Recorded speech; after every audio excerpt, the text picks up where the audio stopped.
Welcome to public TV news. బులెటిన్ల ముందుగా headlines. బడిబాట కార్యక్రమంలో పుస్తకాలు మరియు యూనిఫామ్ల పంపిణీ.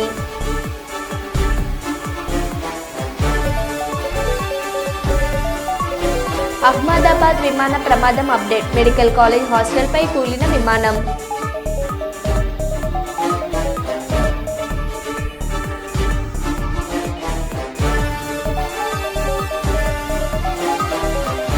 మృత్యుంజయుడు రమేష్కు ప్రధాని మోదీ పరామర్శ.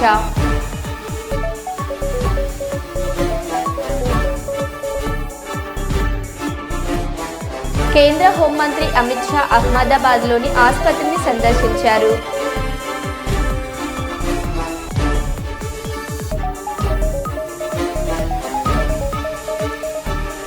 టేకుమట్ల పిఎంశ్రీ ప్రాథమికోన్నత పాఠశాలలో అక్షరాభ్యాసం చేపించిన మంచిర్యాల జిల్లా కలెక్టర్.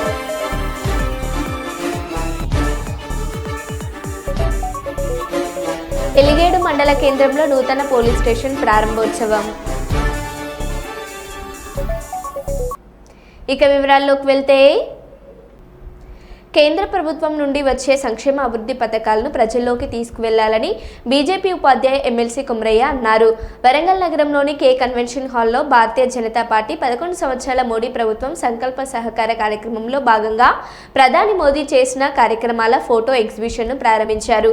కేంద్ర ప్రభుత్వం రాష్ట్ర ప్రభుత్వానికి అనేక రూపంలో సహాయ సహకారాలు అందిస్తున్నా రాష్ట్ర ప్రభుత్వం ఎక్కడ కూడా కేంద్రం వాటా చెప్పడం లేదని, దీంతో ప్రజల్లో బీజేపీపై కొంత వ్యతిరేకత వస్తుందని, అందుకని ప్రతి కార్యకర్త సైనికుడిలా మన ప్రధాని మోడీ చేస్తున్న అభివృద్ధి సంక్షేమ పథకాలు ప్రతి ఒక్కరికి చేరే విధంగా ప్రచారం నిర్వహించాలని, రానున్న ఎన్నికల్లో వ్యూహాత్మకంగా ఎక్కువ స్థానాలు కైవసం చేసుకోవాలని కుమరయ్య అన్నారు. బ్యాంక్ రేట్స్ కూడా ఎక్కువ ఉన్నాయి. అంటే ఏ పని చేయాలన్నా లోన్ తీసుకోవాలంటే దాని ఇంట్రెస్ట్ కాస్ట్ బర్డన్ అవుతుంది. ఇంట్రెస్ట్ కాస్ట్ తక్కువ ఉండి మన వాళ్ళందరూ కూడా టైంలో పే చేస్తుంది. ఇంతకుముందు ఎవరు కూడా లోన్ తీసుకొని పేమెంట్ రీపేమెంట్ ఉండకపోతుండే. కాబట్టి ఇప్పుడు పేద వాళ్ళు, బిజినెస్ వాళ్ళు, ప్రతి ఒక్కరు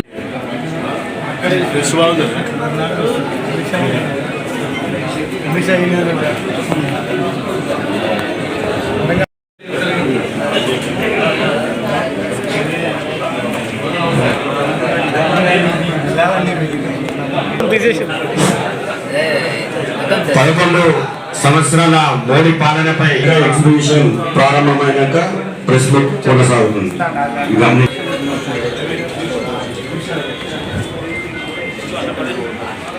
కేంద్రంలో ఉన్న భారతీయ జనతా పార్టీ ప్రభుత్వం సేవ, సుపరిపాలన, అభివృద్ధి, సంక్షేమం వైపు తీసుకెళ్తూ 11 సంవత్సరాల మోదీ గారి పాలన పైన ఈరోజు భారతీయ జనతా పార్టీ రాష్ట్ర అధ్యక్షులు, కేంద్ర మంత్రి వర్యులు పెద్దలు కిషన్ రెడ్డి గారి సూచన మేరకు ఈరోజు ఈ ప్రెస్ మీట్కి వరంగల్ జిల్లాకి రాష్ట్ర పార్టీ నుండి ఈ ప్రెస్ మీట్లో గెస్టులుగా ఇటీవల నమస్కారం. ఈ అంశం పైన భారతదేశ వ్యాప్తంగా జరుగుతున్నటువంటి ప్రెస్ కాన్ఫరెన్స్లు, ఫోటో ఎగ్జిబిషన్స్ మరియు ఇంటలెక్చువల్ మీటింగ్స్, వీటికి సంబంధించి తెలంగాణ రాష్ట్రంలో కూడా నిన్నటి నుంచి ఈ కార్యక్రమాలను మొదలుపెట్టడం జరిగింది. ఈ కార్యక్రమంలో భాగంగా అతిథులుగా పెద్దలు టీచర్స్ ఎమ్మెల్సీ మల్క కుమరయ్య గారు, వారితో పాటు నేను ఇక్కడికి రావడం జరిగింది. ఉత్సవాల సందర్భంగా అయితే మన గవర్నమెంట్ ఆఫ్ ఇండియా ఇచ్చిన ఫండ్స్ కానీ, డెవలప్మెంట్స్ కానీ, ఇన్స్ట్రక్షన్ కానీ, అది ఏ విధంగా మన గవర్నమెంట్ ఈ ఫండ్స్ ఇచ్చి మన స్టేట్ను డెవలప్ చేస్తుందో ఆ కార్యక్రమాలు, ఆ మానిటరీ బెనిఫిట్ లేకుంటే మన నేషనల్ డెవలప్మెంట్ మన అందరికీ ప్రజలకు తెలియజేయడం అనేది మెయిన్ ఉద్దేశం ఈ ప్రోగ్రాం. అయితే మనందరికీ ఈ కార్యక్రమాలు మీటింగ్స్ పెట్టి చెప్పలేకపోతున్నాయి. అంటే స్టేట్ గవర్నమెంట్లో ఈ డెవలప్మెంట్స్ కన్నా మన సెంట్రల్ గవర్నమెంట్ నుంచి వచ్చే ఫండ్స్ అంటే ప్రతి ఒక డిపార్ట్మెంట్ మీరు కిసాన్ చూస్తుంటే కిసాన్కు మనం ఏ విధంగా డైరెక్ట్ ఫండ్స్ రైతులకు ఏ విధంగా చేస్తాము వాళ్ళ రైతుల ఖాతాలో. తర్వాత మనం రైతులకు బీమాగా ఏ విధంగా రైతు బీమా బెనిఫిట్ చేస్తా ఉన్నాం. తర్వాత జనరల్ బీమా పబ్లిక్ అయితే ప్రజలకు అందరికీ మనం అకౌంట్ ఓపెన్ చేసి వరల్డ్ హిస్టరీలో మనం ప్రతి ఒక్క పౌరుడికి అకౌంట్ ఓపెన్ లేని వాళ్ళందరికీ ఒక 30 లక్షల అకౌంట్ ఓపెన్ చేసి ఏదైనా మన బెనిఫిట్ వాళ్ళు డైరెక్ట్ వాళ్ళ అకౌంట్ చేసి వాళ్ళందరికీ ఫస్ట్ మనం 10 lakhs లోన్ ఫెసిలిటీ పెట్టాము. రీసెంట్గా దాన్ని 20 lakhs లోన్ తీసుకోవడానికి అవకాశం ఇచ్చాము. అంటే ప్రతి బీద పౌరుడికి 20 లక్షల క్రెడిట్ వితౌట్ ఎనీ సెక్యూరిటీ లేకుండా ఇవ్వడం అనేది ప్రపంచంలోనే ఇది మొదలైంది. అది ఇంతకుముందు కాంగ్రెస్ గవర్నమెంట్ అప్పుడు ఇచ్చినప్పుడు అప్ టు 40,000, 20,000, 50,000 ఆ విధంగా లోన్స్ ఇచ్చారు. దాన్ని అందరూ కూడా మిస్యూజ్ అయినాయి. అంటే ఒకప్పుడు రాజీవ్ గాంధీ గారు చెప్పారు ఏమన్నా, కర్నూలు పట్టణానికి చుట్టూ నీరున్న త్రాగునీటికి ఇబ్బందులు పడుతున్నామని, మంచినీటి కుళాయిల్లో మురికినీరు వస్తుందని బంగారుపేటకు చెందిన ప్రజలు ఆవేదన చెందుతున్నారు. అయితే వచ్చే ఏడాది మున్సిపల్ ఎన్నికలు వస్తుండటంతో మున్సిపల్ కార్పొరేషన్ అధికారులు ఎడాపెడా మురికి కాలువల నిర్మాణం, మంచినీటి పైపుల నిర్మాణం, రోడ్ల నిర్మాణం చేపడుతుండగా వీటికి తోడు బిఎస్ఎన్ఎల్ సిబ్బంది ఇష్టానుసారంగా రోడ్లను తవ్వి పెడుతున్నారు. కర్నూలు ప్రజలు తాగునీటి సమస్యలతో సతమతమవుతూ రాకపోకలకు తీవ్ర ఇబ్బందులు పడుతున్నారు.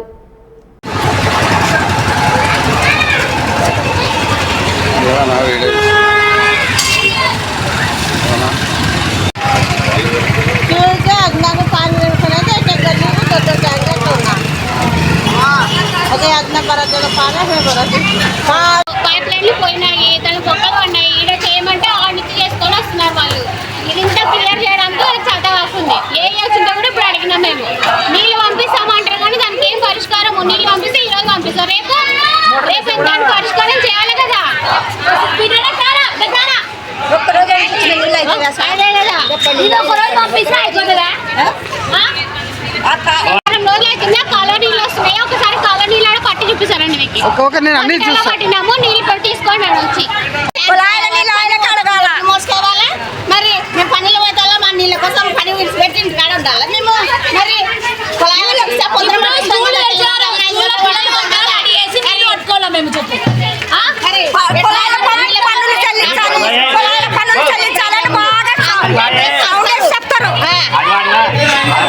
నీళ్ళ గురించి దెబ్బలు తగ్గుతున్నాయి మాకు. మరి లంజాలు అంటున్నారు, మరి మేము పట్టుకోవాలంటున్నారు. ఎట్లా మాకు నీళ్ళు ప్రాబ్లం కదా. మరి పొలాలకు పిలిచండి. పెద్దపల్లి జిల్లా కేంద్రం ఎలిగేడు మండలంలో రాష్ట్ర ఐటీ శాఖ మంత్రి శ్రీధర్ బాబు స్థానిక శాసనసభ్యులు చింతకుంట విజయరమణారావుతో కలిసి నూతన పోలీస్ స్టేషన్ను ప్రారంభించిన రాష్ట్ర రెవెన్యూ శాఖ మంత్రి పొంగులేటి శ్రీనివాస్ రెడ్డి. ఈ సందర్భంగా మంత్రులు మాట్లాడుతూ స్థానిక శాసనసభ్యులు చింతకుంట విజయరమణారావు కృషి వల్లనే నూతన పోలీస్ స్టేషన్ ప్రారంభోత్సవ కళ సహకారమైందని తెలిపారు.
గౌరవ శ్రీ దుద్దిల్ల శ్రీధర్ బాబు సార్ గారిని, గౌరవ శ్రీ గౌరవ సిపి రామగుండం గారికి, ఎలిగేడు గారిని సత్కరించవలసిందిగా కోరుచున్నాం. గౌరవ కలెక్టర్ పెద్దపల్లి గారికి, సిఐ సుల్తానాబాద్ గారిని సత్కరించవలసిందిగా ఎలిగేడు గారు సత్కరించవలసిందిగా కోరుచున్నాం.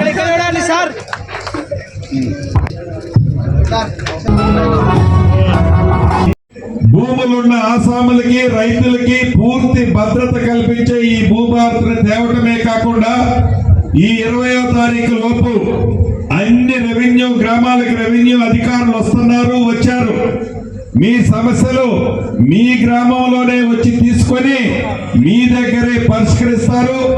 ఏ ఒక్క వ్యక్తి కూడా ఆలి మెడలో ఉన్న తాలిని అమ్ముకొని కోర్టుల చుట్టూ తిరగకుండా ఉండే విధంగా మన ఇందిరమ్మ ప్రభుత్వం మొన్న ఉగాది నుంచి ధనికులు తినే సన్న బియ్యాన్ని ఇచ్చిన మన ప్రభుత్వం పేదవాడి చిరకాల కోరిక గడిచిన 10 సంవత్సరాలలో ఒక చిన్న ఇల్లు కట్టుకోవాలనే కోరిక ఆనాటి ప్రభుత్వంలో కలలాగానే మిగిలిపోతే మీరు తెచ్చుకున్న ఇందిరమ్మ ప్రభుత్వంలో మొదటి విడత 4.5 లక్షలు 22,500 కోట్లతో మీ అభిమాన నాయకులు స్థానిక శాసనసభ్యులు చెప్పినట్లు ఈ మండలం ఏర్పడి సుమారు 24 సంవత్సరాలు అయినా ఇక్కడ పోలీస్ స్టేషన్ ని మళ్ళీ మండలం ఎవరైతే తీసుకురావడానికి ప్రధాన పాత్ర పోషించారో మరి వారు శాసనసభ్యులు అయిన తర్వాతనే గౌరవ ముఖ్యమంత్రి రేవంత్ రెడ్డి గారిని ఒప్పించి మెప్పించి నిత్యము మీతోనే ఉంటూ తను పదవిలో ఉన్నా లేకపోయినా 2 పర్యాయాలు శాసనసభ్యుడిగా కొద్ది తేడాతో ఓడిపోయినా నిత్యము పొట్టు వదలని విక్రమార్కుళ్ళ ప్రజాసేసే ప్రజల కష్టాలే తన కష్టాలుగా భావించి నిత్యము మీలో మమేకమై ఉండబట్టే 3వ పర్యాయం మీ దీవెనలతో ఇందిరమ్మ ప్రభుత్వంలో మీ శాసనసభ్యుడు వాటా కూడా పంపించినందుకు మనస్ఫూర్తిగా మిమ్మల్ని కూడా అభినందిస్తున్నాం. ఎందుకంటే జనరల్ గా ఎమ్మెల్యే ఎన్నికలు లేకపోతే ఎన్నికలంటూ వచ్చేసరికి ఎక్కడి నుంచో వచ్చి వాళ్తుంటారు.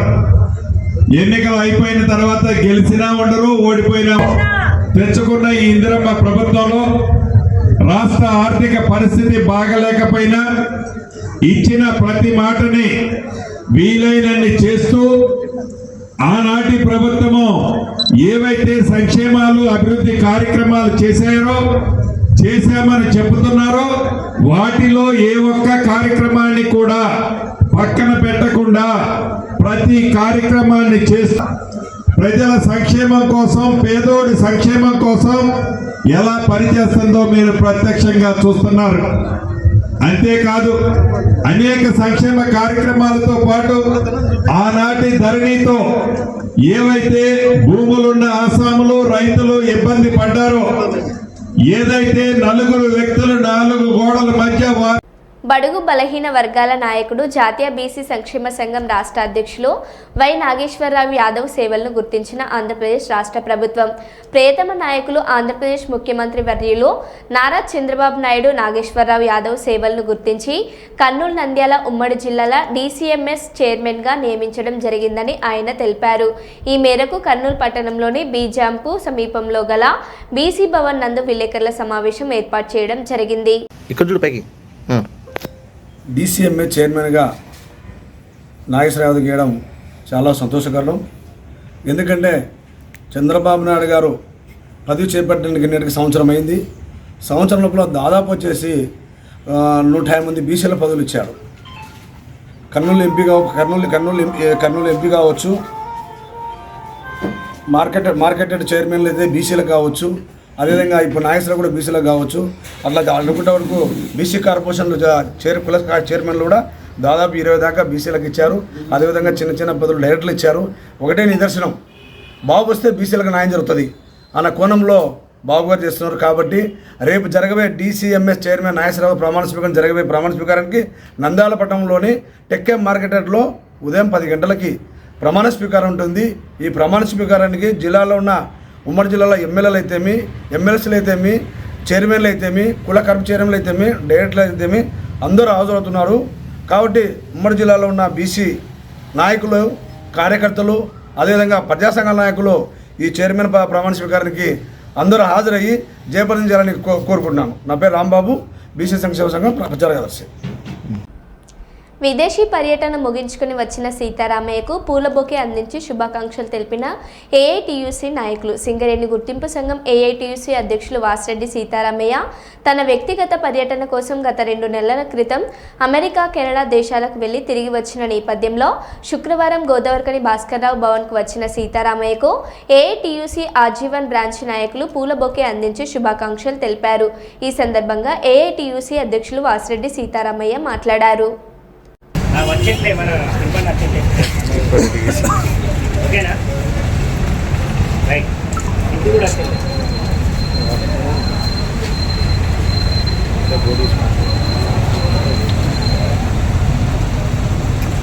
ఏఐటియుసి జిందాబాద్ ఏఐటియుసి జిందాబాద్ సింగరేణి కార్మిక వర్కర్స్ యూనియన్ వర్ధిల్లాలి సింగరేణి కార్మిక వర్కర్స్ కార్మికుల ఐక్యత వర్ధిల్లాలి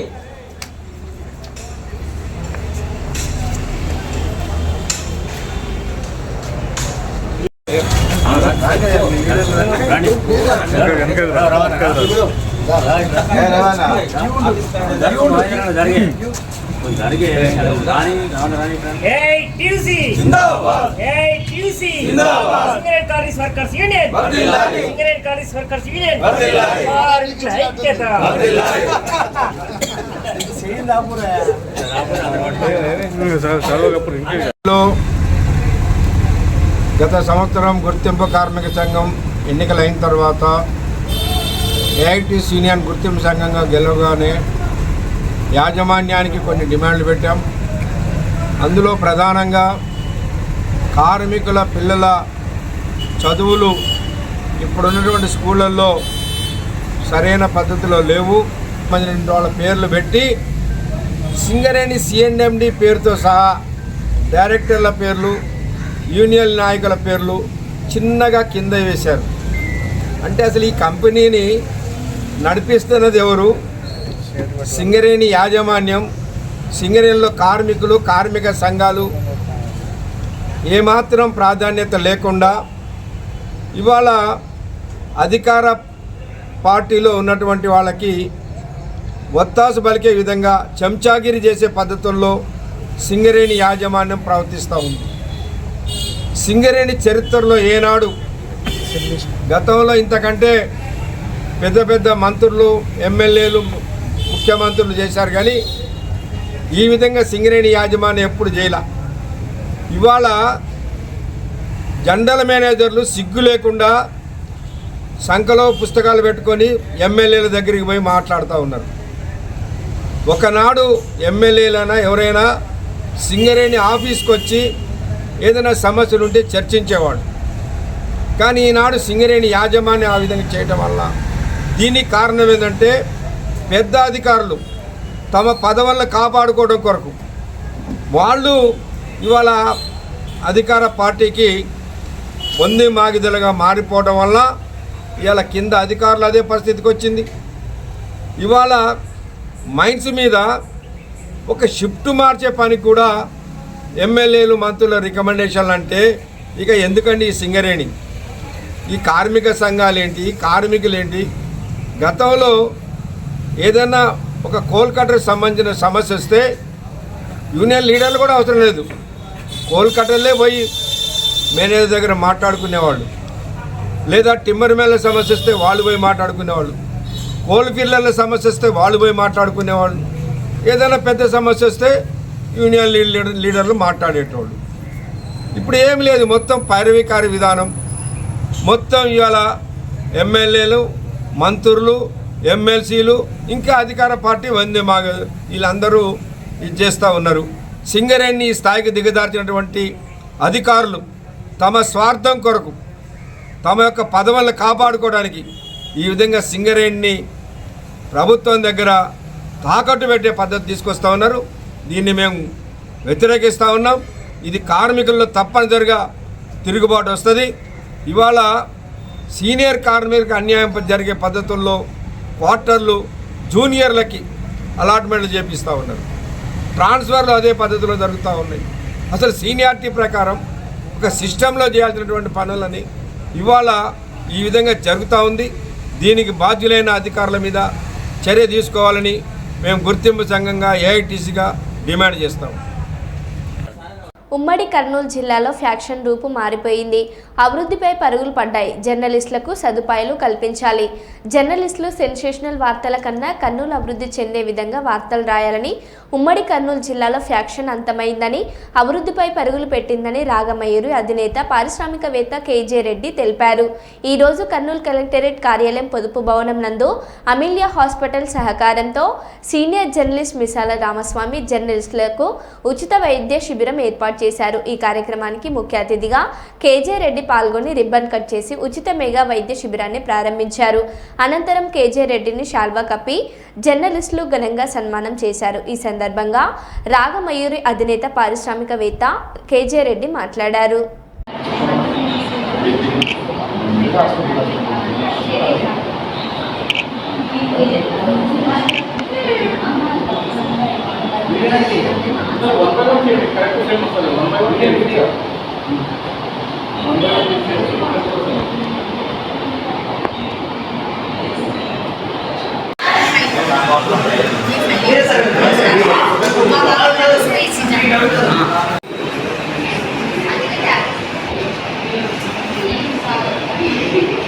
Five minutes.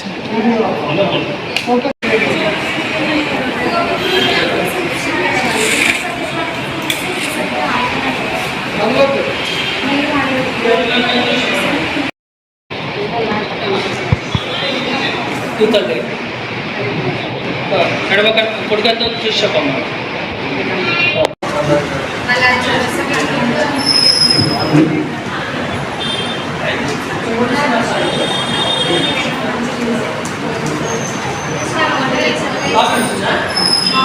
కలెక్టర్ ఆఫీస్ పొద్దు గోవడంలో జర్నలిస్టులు వైద్య శిబిరం పెట్టినారు. చాలా బాగా చూసినారు. గుండెకు మరియు కంటికి మరియు గ్యాస్ ట్రబుల్కు అన్నింటికీ మందులు ఇచ్చారు. బాగానే ఇచ్చినారు, బాగానే చూసినారు. అందరికీ బాగా మందులు ఉచితంగానే ఇచ్చినారు సార్. మందులు అమిలియా హాస్పిటల్ కృతజ్ఞతలు. ఈరోజు కర్నూలు టౌన్లో జర్నలిస్ట్ అసోసియేషన్ కుటుంబ సభ్యులందరికీ కూడా ఉచిత మెడికల్ క్యాంపు చేయడం జరుగుతుంది. ముఖ్యంగా అమిలియా హాస్పిటల్ యాజమాన్యం తరపున ఈ ప్రోగ్రాం చేస్తున్నందుకు అమిలియా హాస్పిటల్ డాక్టర్ ప్రసాద్ గారికి, వారి సిబ్బందికి ప్రత్యేక ధన్యవాదములు. ఈరోజు కర్నూలు జిల్లాలో మొత్తం ఒక 1500 మంది జర్నలిస్టులు పనిచేస్తున్నారు. మీరు ఒక వారధిలాగా ప్రభుత్వానికి ప్రజలకు మధ్యన ఒక వారధిలాగా ఉంటున్నారు. అన్ని మంచి విషయాలు కానీ చెడ్డ విషయాలు కానీ ప్రజలకు చేరవేస్తూ ప్రభుత్వం చేసే మంచి పనులు కానీ ప్రభుత్వం చేసే ఇబ్బందులు కానీ ప్రజలకు తెలియజేస్తూ ఎంతో శ్రమ పడుతున్నారు. ముఖ్యంగా విపత్కర పరిస్థితుల్లో కూడా మీరు పనిచేస్తుంటారు కాబట్టి మీకు ప్రభుత్వం తరఫున కూడా అన్ని సదుపాయాలు కూడా ఉండాలి. చాలా వరకు ఒక్కోసారి కొన్ని ఇబ్బందులు పడుతుంటారు. ఆ ఇబ్బందులను కూడా అధిగమించడానికి ప్రభుత్వానికి కూడా విజ్ఞప్తి చేస్తున్నాము.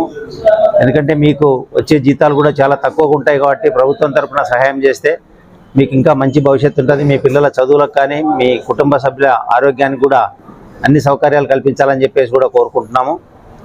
ముఖ్యంగా జర్నలిస్ట్ మిత్రులందరికీ నేను ఒకటే చెప్పేది ఏంటంటే, మనం కర్నూలు జిల్లా వాసులము. మన ఊరి గురించి మనం ఎప్పుడు తక్కువ చేసుకోకుండా ఉండాలని చెప్పేసి కూడా విజ్ఞప్తి చేస్తున్నాను. ఎందుకంటే కొన్ని పత్రికలు ఉంటాయి, వాళ్ళ అవసరాని కోసం ఒక సెన్సేషనల్ న్యూస్ మాత్రమే ఇస్తుంటారు. ఆ సెన్సేషనల్ న్యూస్తో మనము చాలాసార్లు ఇబ్బందులు పడుతుంటాం. చాలామంది అంటారు కర్నూలులో ఏముంది అని. కర్నూలులో ఏమి లేదని చెప్తాను నేను. కర్నూలులో అన్నీ ఉన్నాయి మనకు. ముఖ్యంగా ఒక 5-6 సంవత్సరాల నుంచి మన కర్నూలు బ్రహ్మాండమైన అభివృద్ధిలో ఉంది. మీరు అందరూ చూస్తున్నారు. ఇప్పుడు చాలా ఎంప్లాయ్మెంట్ కూడా క్రియేట్ అవ్వడం జరుగుతుంది. మనం చూస్తే ఈ రిటైల్ బిజినెస్ షాపులు కూడా అన్నీ వచ్చినాయి మన కర్నూలుకి. ఇప్పుడు ఒకసారి తీసుకుంటే ఒక జ్యువెలరీ షాపులు తీసుకుంటే ఒక 10-12 జ్యువెలరీ షాపులు రావడం జరిగింది. అలాగే రిటైల్ క్లాత్ బిజినెస్ అనుకోండి, ఎలక్ట్రానిక్ షాపులు అనుకోండి, ఇవన్నీ కూడా వచ్చినందుకు మన పిల్లలు మన ఊర్లో ఉండడానికి చాలా అవకాశాలు వచ్చినాయి. ఎందుకంటే అందరం వెళ్ళి సిటీలో ఉద్యోగాలు దొరకక చాలా ఇబ్బందులు పడుతుంటారు. నేను ఎప్పుడు ఒకటే చెప్తున్నాను, మన ఊర్లో ఉంటే మన స్ట్రెంత్ మనకు ఉంటుంది కాబట్టి మన ఊరిని మనం బాగుపరచుకోవడానికి ఏదైనా కూడా ఏది మంచి విషయాన్ని మీరు గట్టిగా చెప్పండి. ఎందుకంటే గట్టిగా మా ఊరు మంచిది, మీ మంచి వాళ్ళము, మా ఊర్లో ఇంత డెవలప్మెంట్ ఉందంటే మిగతా వాళ్ళు ఇన్వెస్ట్మెంట్ చేయడానికి కూడా సముఖత చూపుతారు. మనమే అన్నాం అనుకోండి కర్నూలులో ఏముంది, కర్నూలులో ఫ్యాక్షనిస్టులు ఉన్నారు, కర్నూలులో ఏం లేదంటే మిగతా వాళ్ళకు కూడా మనం నెగిటివ్ ఇంపాక్ట్ ఇస్తుంటాం. ఆ ఇంపాక్ట్ ఎప్పుడు కూడా ఇవ్వకూడదని చెప్పేసి మరొకసారి విజ్ఞప్తి చేస్తున్నాను. ఈ అవకాశం ఇచ్చిన జర్నలిస్ట్ అసోసియేషన్ సభ్యులందరికీ కూడా ప్రత్యేక ధన్యవాదములు. అలాగే మరొకసారి అమీలియో హాస్పిటల్ సిబ్బందికి కూడా మరి డాక్టర్ గారికి కూడా ధన్యవాదాలు తెలియజేసుకుంటూ సెలవు తీసుకుంటున్నాను. Thank you. మరో బులెటిన్లో మళ్ళీ కలుద్దాం. Stay tune.